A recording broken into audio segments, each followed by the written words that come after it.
নমস্কাৰ, মই ডুঙামাৰী মাধ্যমিক বিদ্যালয়ৰ ছাত্ৰী। স্কুল ইউনিভাৰ্চিটি মাৰাথন উপলক্ষে ইউনিভাৰ্চিটিত আইডিয়াটো হ'ল সোলাৰ পাৱাৰ ইৰিগেশ্যন চিষ্টেম।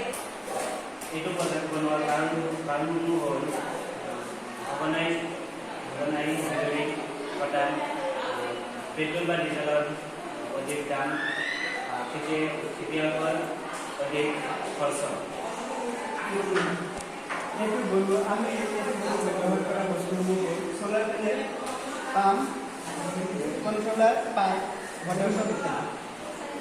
ইয়াৰ ৱৰ্কিং হ'ল সূৰ্যৰ পোহৰ সোলাৰ পেনেলত পৰি বিদ্যুৎ উৎপন্ন হ'ব। হোৱা বিদ্যুৎ কণ্ট্ৰলাৰেদি পাম্পত যাব। পাম্পত যাই পাইপৰ মাজেদি পানী খেতি পথাৰত পৰিব। আমি আশা কৰোঁ যে এই আইডিয়াটো খেতিয়কক